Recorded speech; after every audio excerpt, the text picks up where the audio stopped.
Thanks, lady. I like when she says that, don't you? Yeah, sure do. Hey, everybody. It's Patty Dobrovolsky with Up Your Creative Genius. And today, oh my gosh. Okay.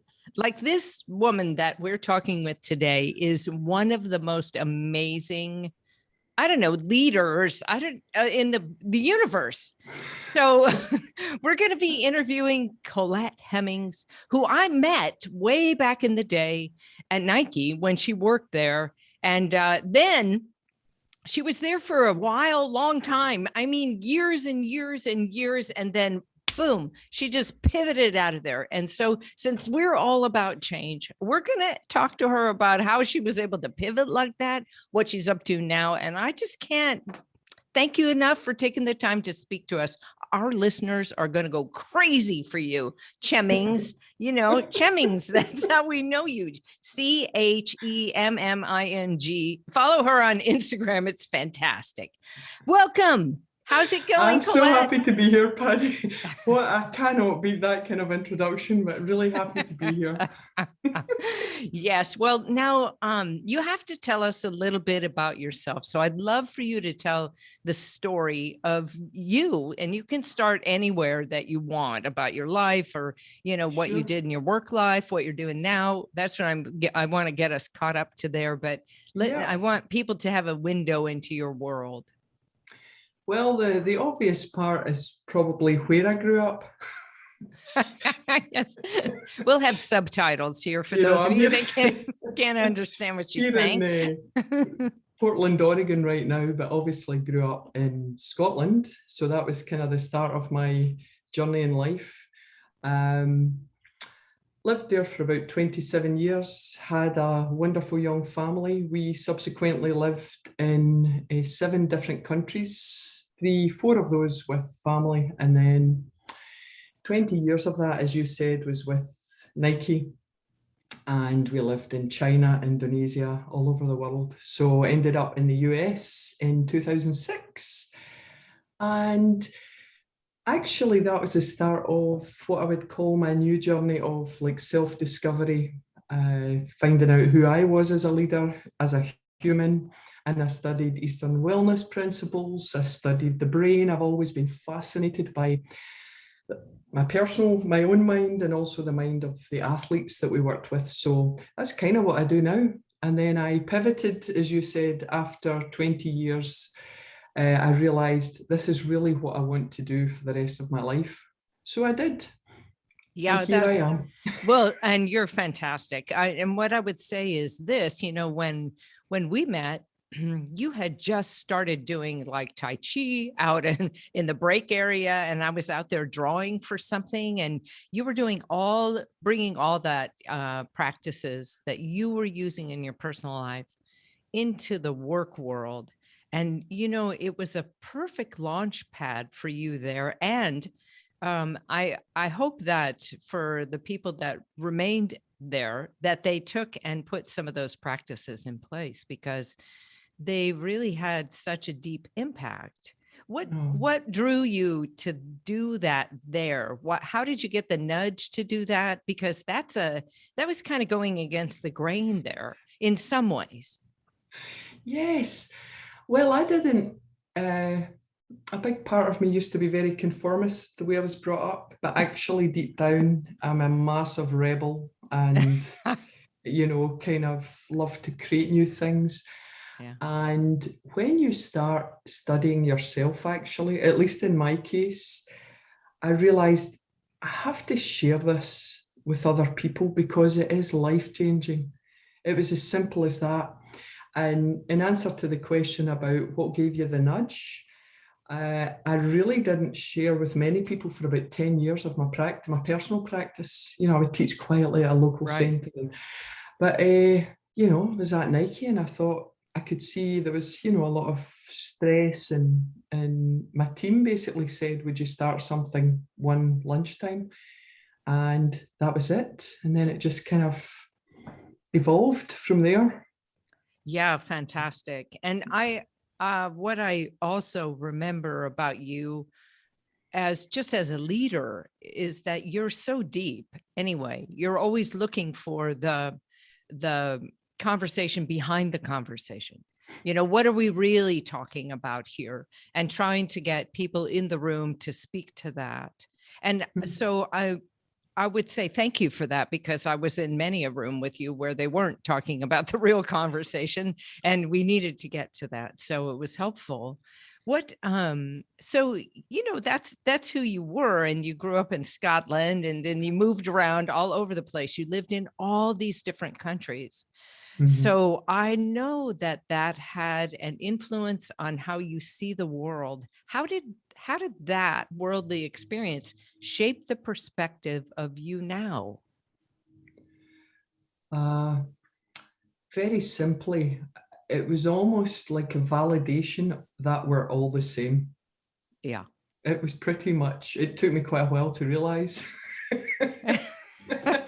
You know, I was like, how much validation does one need? But because I am a truth seeker, truth teller, that's, you know, I think that's really part of how I was brought up. And, you know, the social justice side of things was always important for me. So I realized that everybody just wants to live a kind of happy, peaceful life. Yeah. And we're all in different kind of swim lanes, trying to do the best that we can. And I would say that's what it taught me. But my main reason for going in the first place was actually my children, because I found it very hard to get diverse in those days in Scotland, to get even like a French program or something like that, something a little bit different. And I think that was always in the back of my mind. How can I bring my kids up in an environment that, you know, there is no normal? Yeah. So that was kind of the Yeah, I main like reason behind that. it. So just expanding them and thinking about how they can get the most exposure and become the Yeah. most well-rounded people. Well, and they are. I mean, they're amazing. So Yeah, of congratulations course, on as that, mother, I because would you always say that. But now, you know, tell people what you're doing now, because to me it's very fascinating. I like to watch what you're up to. I've been, you know, just I'm a stalker of yours. I like to see everything that's going on. And you've been all around the world doing these magnificent things, right? yeah. But you also have been doing some leadership stuff. So tell me, what are you doing now? Well, I would say on a daily basis, I'm always trying to, I think of things as we are infinitely creative. So I'm always trying to be a role model for young people. And I imagine my young self, who was a bit nervous and anxious and unsure, and what would I want to see in a role model? So I practice that pretty much every day. Big picture, I'm part of I would say, a bigger collective vision to really waking up a lot of society, you know, and 100 million, there's this kind of critical mass number. And the way that I do that is working on myself always. And so now I'm getting into the social media space, which I really didn't want to do, actually. You were quite resistant when, Yeah. you know, you were in charge of the building, and could they get in for snow days? And then it took off. Like Chemmings was like everywhere. People sent you all those messages. It was That's crazy. right. It was crazy. Yes. Remember? Well, I wonder if maybe Chemmings was the first kind of signal that that was a new kind of space to play. And I've realized that once you get over yourself and realize that you're a vehicle Right for what you want to share with the world, that was my work to do. How do I become so confident in who I am that just translates in social media, and not be bothered by, you know, what works, what doesn't? And I've really grown to enjoy it. So I do YouTube now. We have I manage and host Brain Sports TV.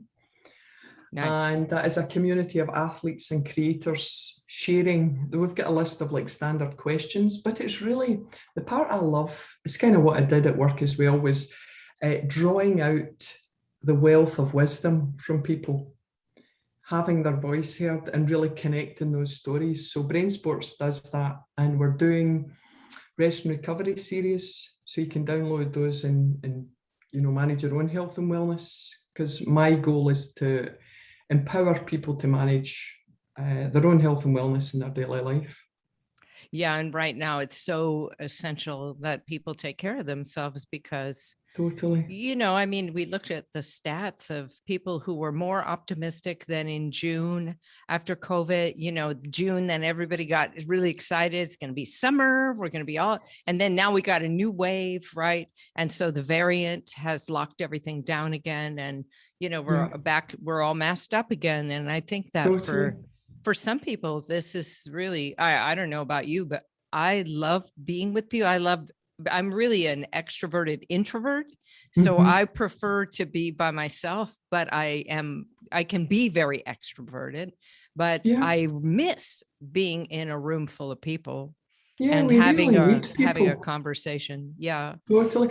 And actually yesterday I was doing, so I also do some, I teach Tai Chi, and um, yesterday I was at outdoors at a convention, and I was doing some like shoulder massages and some different conversations, and pretty much 100% of people coming through were extremely anxious, Yeah. stressed to their limit, and they Yeah. just wanted that human connection. So, I love connecting with people like that. Yeah. So when you think about um your big picture vision of this, you're talking about it, you just glanced at it for a second, 100 million people, the tipping point. What really is this big picture for you, this big vision, so we can grab hold of it and really, help to empower it? What is Absolutely. it? It's, well, take it to the smallest level. Someone like me who had really terrible anxiety, some depression, different things that a lot of people are actually experiencing right now. I didn't have language for that.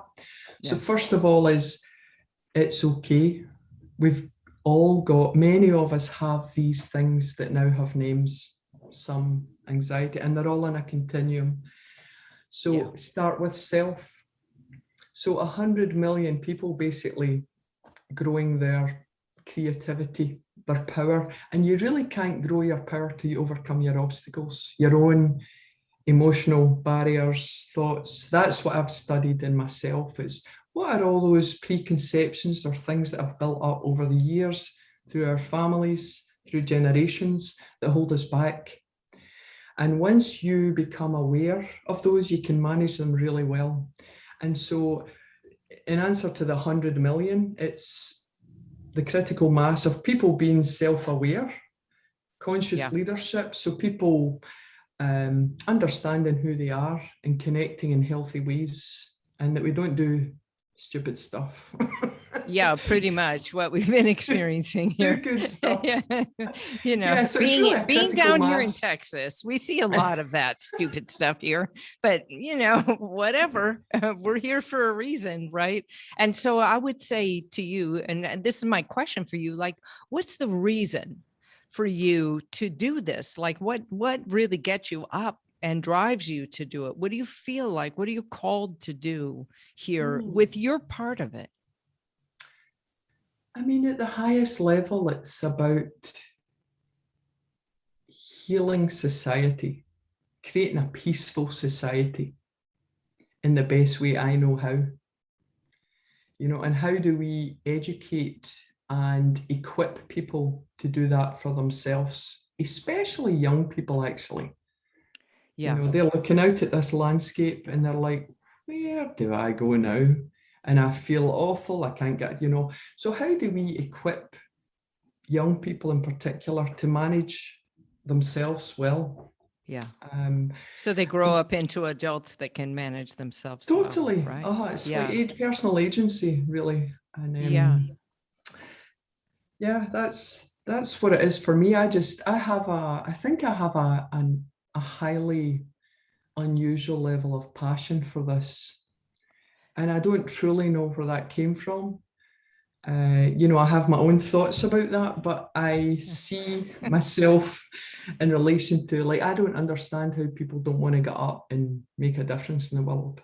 Yeah, it's I, something about, I think, service. Once and this is just my perspective on it, that, I exist because I'm loved in some way by the universe.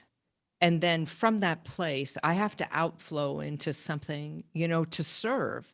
And if I can serve at the highest level, that means that I'm going to get agency over myself and my emotions and, everything, all this sort of stuff that, everybody thinks you are your brain. And really, we're like, no, your brain is an operating machine. Let's get busy. Like an antenna. Yeah, exactly. And so watch out what it's magnetizing to you, right? Totally. And so what have you been learning about the brain that you want to share with us? What's something that's been fascinating you?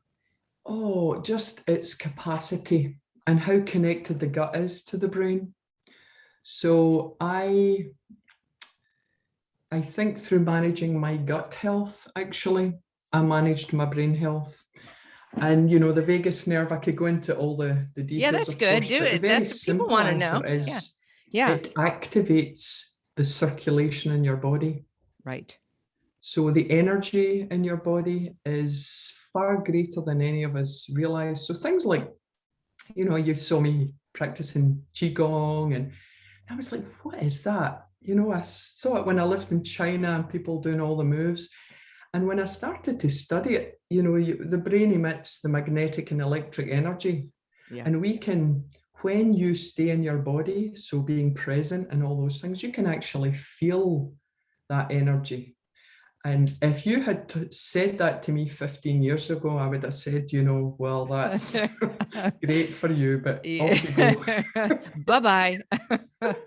Yeah. But the truth is, it's very healing for the body. So the brain naturally wants to heal the body, at least in my experience. I have overcome so many different modern day symptoms, things like stress, anxiety, through managing my energy well. Well, and this is what you said to me in those meetings was you were studying energy. That's what you right. said. I was studying energy. Yes. And so this is part of what we know is that the universe is energy, right? And that I'm fascinated by the energy that people are unaware of that they bring with them into every moment.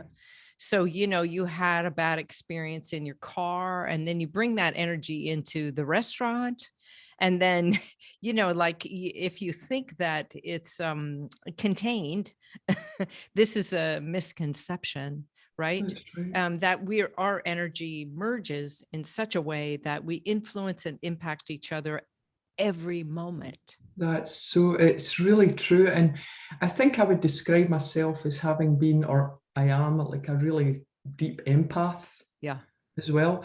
What I didn't have the tools to do was to manage my energy well. You hear of things like energy vampires, and there's a couple of fundamental principles that I practice every day that might help people. I'd love to hear them. Yes. Yeah, so one of them is, and you just look at nature, water up, fire down.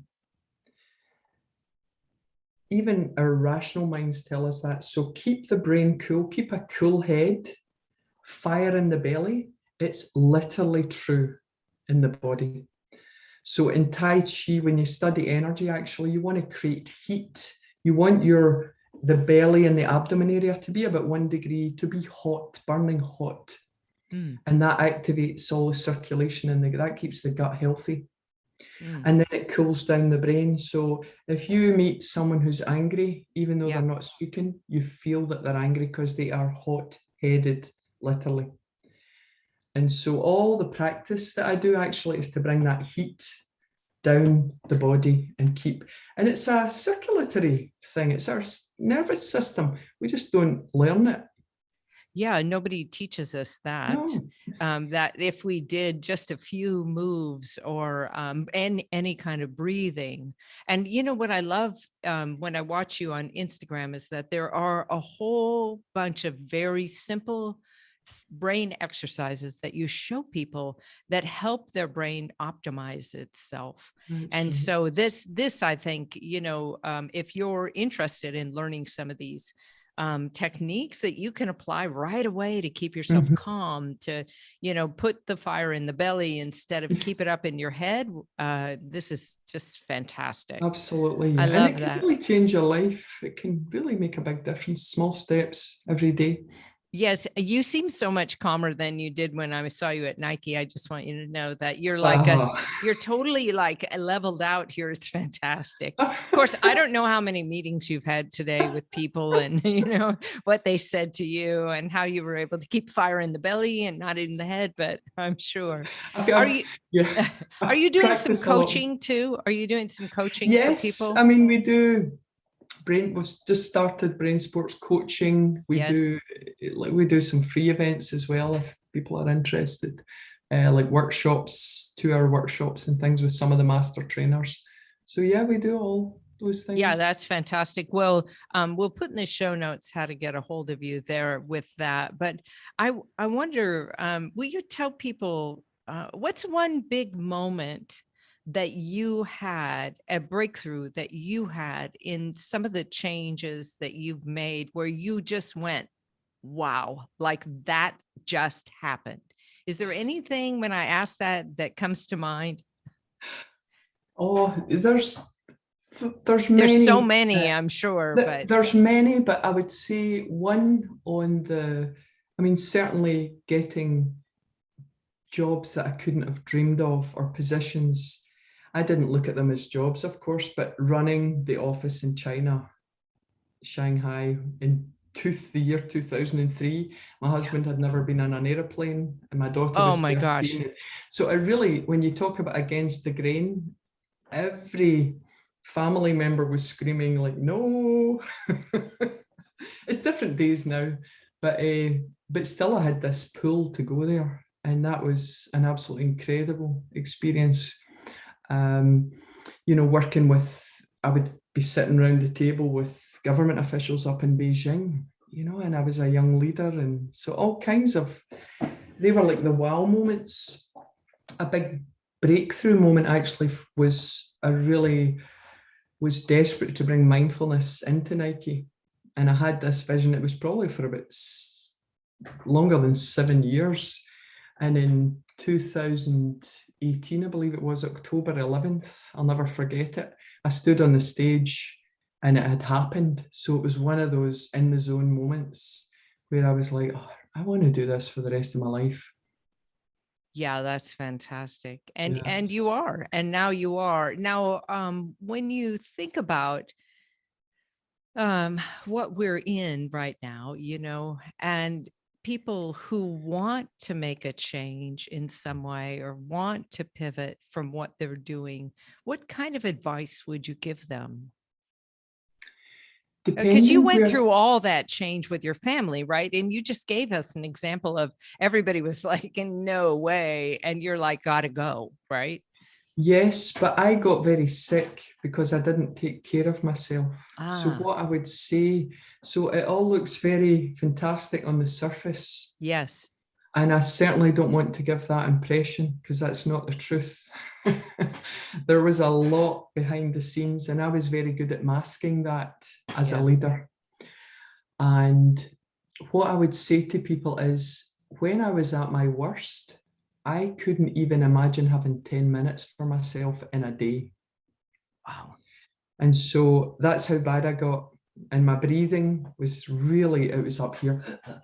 And now my breath is down where it belongs. Yeah. And so what I would say is be gentle on yourself, number one. The voice that's like, go faster, go harder, competition mind is not good for anything, actually. So first, be gentle with yourself. And second is just find, even if it's just like going to the bathroom, if you get young kids, find like 5 minutes and start practicing breathing. So I would say once you can find your breath and stay with your breath, it's like a muscle. So imagine you have to go to the gym to practice your breathing and just find that time to bring your, hands on chest, just bring your breath back into the body. Over time, it develops and becomes really strong and you will feel calmer. Your breath, you'll be healthier overall. So yeah, that's what I would recommend. Wow. I know that pace that people get on that treadmill. And what I love is what we're seeing now with some of the athletes just putting the stop on it. I'm so happy about that. I can't, I Me think too. this is the culture we've been in where we've got to be more. I just did like a little short live and I was like, it's more, it's Texas, it's bigger. We got to have more things and, be the loudest. And I think, wow, we really miss out on stopping and actually experiencing what is happening in the body. That's right. And it creates space for your vision. Yeah. You do a lot of the visual, bringing things to life visually. And when you are constantly in your thoughts and emotions, you really can't see clearly. Yes. And I remember we were in a session, drawing someone's future and the person what used it as a debrief process, really, process through what was happening. And I thought, wow, this, it tells us how much stress and anxiety That's that we right. carry. It's just an example of how much we carry. And so to become more in your body and more present, Yeah, it's a I gift. love that. Yeah. It's a present. Hey, it's a present. It is. Now, what are you reading or what have you been reading and are you fascinated with right now? Oh, well, one of my favorite books is Living Tao. It's kind of heavy though. It's like not light reading. I love the really deep stuff. So I'm maybe not the best person to. No, that's good. Somebody Over out there time, is deep, actually, but there are a it's lot of got deep more. people. Yeah, Yeah. it's got more like that. But I am someone who reads like autobiographies. So I love people's stories. And I think I had one recently. I'm trying to. She's a She's singer, recalling Patti it. She's, Smith. oh yeah, Patti Smith. That was a fantastic biography. Loved it. Yes, So I really love, amazing. Yeah. but certain people's, especially like the artists, the singers, I'll read stuff like that. So that's kind of the lighter. Love that stuff. And then generally speaking, I'm an audiobook kind of Yeah, for all the sure. spiritual. So how does the mind work? How do we? Yes. And so, on Audible recently, Julie and I were in Portland and we drove back from Portland to Texas. And, that's 3 days, 3 long days, right? But we had Brandy Carlisle's Oh, story. Oh, I read that. That's amazing. so That was good. amazing. Oh Yeah. my gosh, it was so good. And then she's singing. And so we're like, wow, this is like a concert in the car. That's all we needed. And so it got us through, what can I Yeah. say? Her book was Idaho. amazing. Yeah, she's really, really, and I think her heart is really in the right place. Yeah, And, totally. I Yeah, think, that's mindfulness. yeah, That brings exactly. the brainwaves down as well. Yeah, it's fantastic. Well, is there anything else you want to share with us before I let you go? Because thank you so much for being here. I mean, you shared so many big pieces of wisdom.